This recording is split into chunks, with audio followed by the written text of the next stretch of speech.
Hello, I want to talk about the ways that people deny God.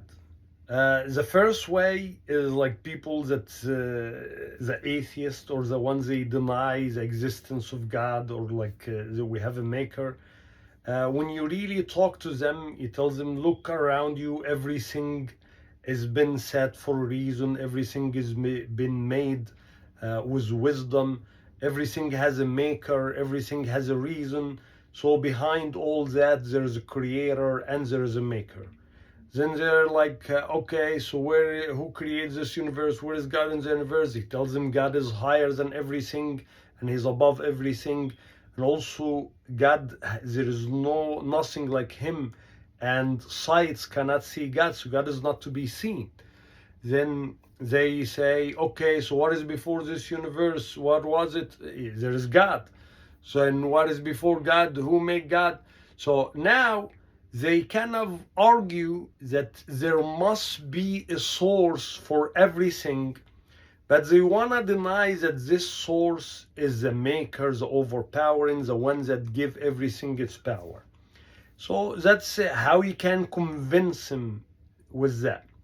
So you can just remind them and you can just like give them reasons and try to explain to them.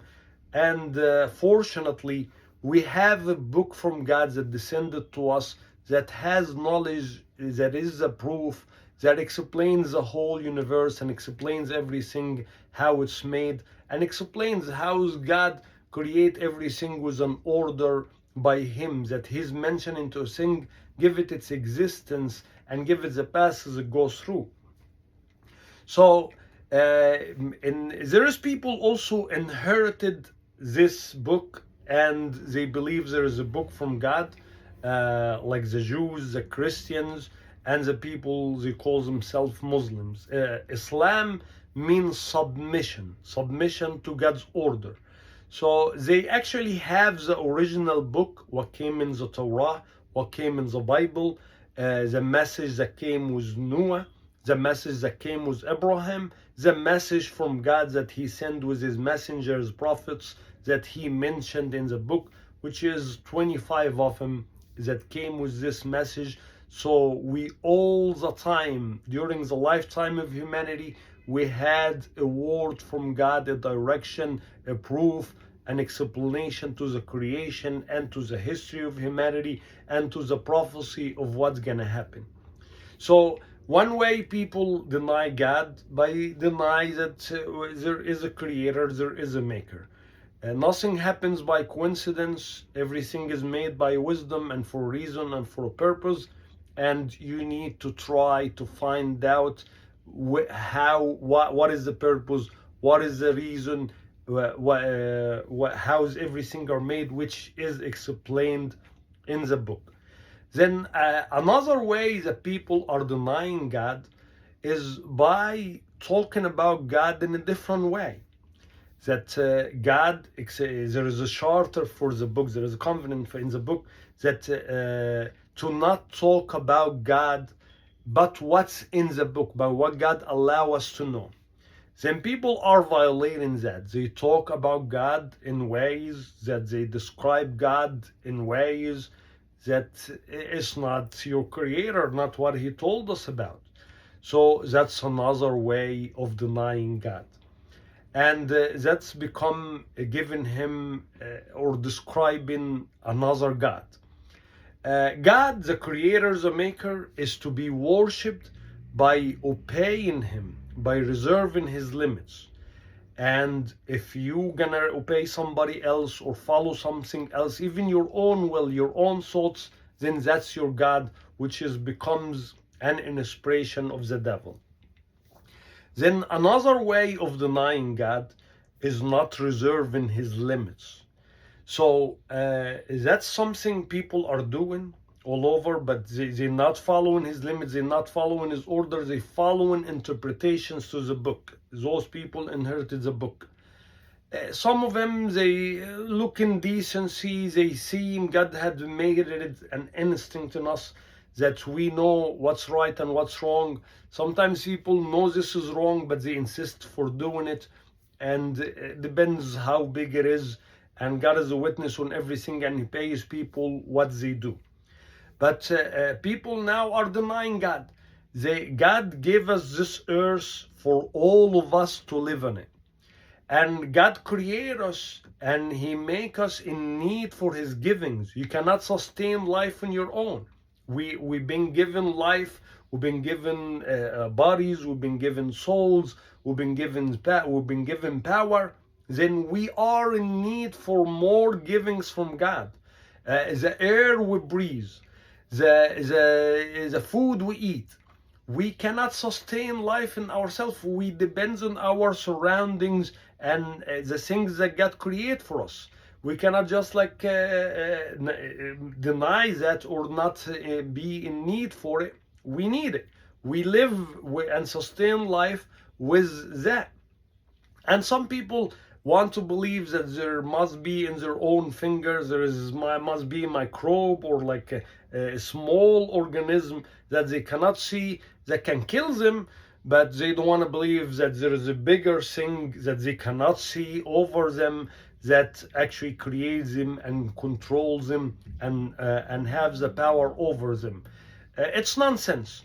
And for the people that know that there is a book and there is a direction from God that we're supposed to follow, is another nonsense to follow another interpretations and people saying, and they say, oh, this is God's way. If it's different than the book, it's not God's way.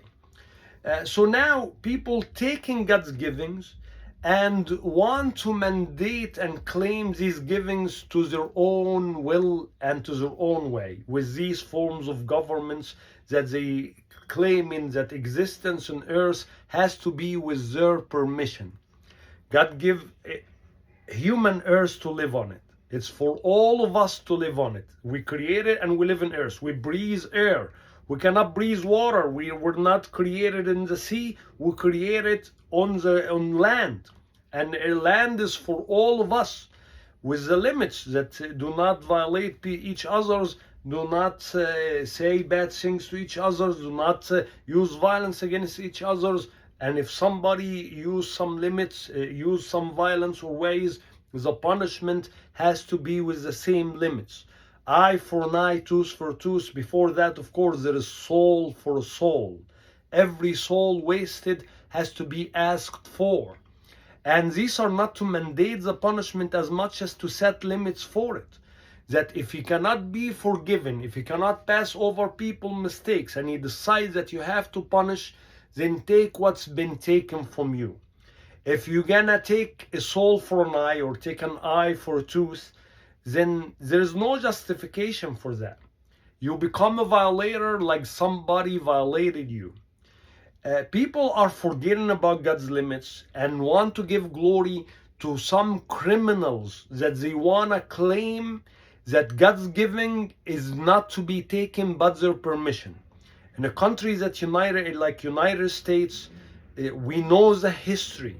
We know how people came to this land, stolen people from Africa, stole Africa's wealth, changed their languages, and they came over here, changed people's languages, take their land, and form forms of slavery.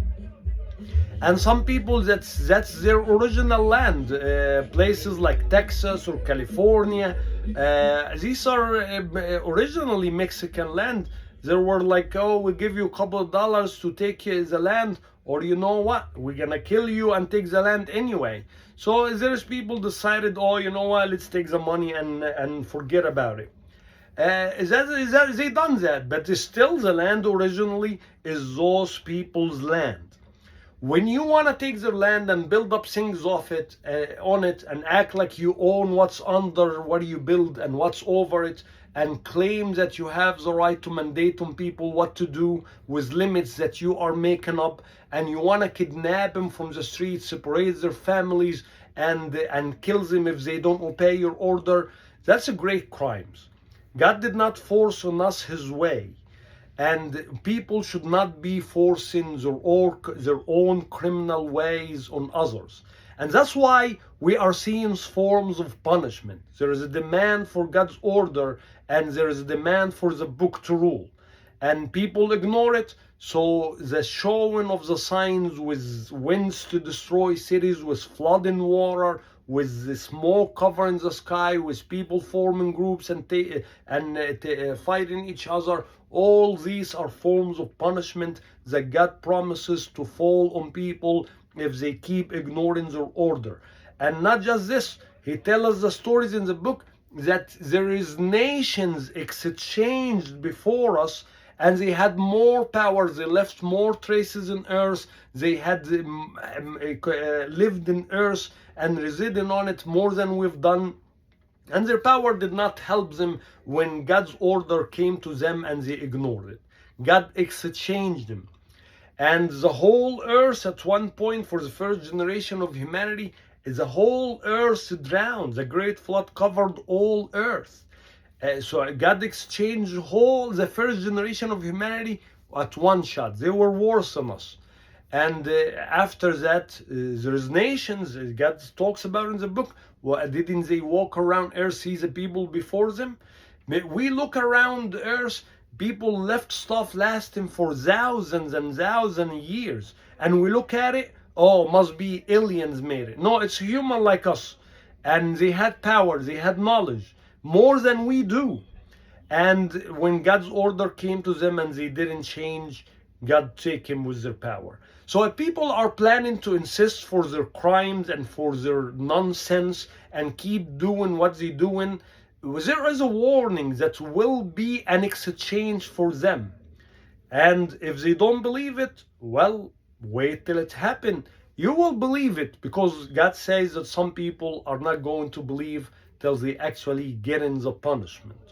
Hopefully you save yourself from that.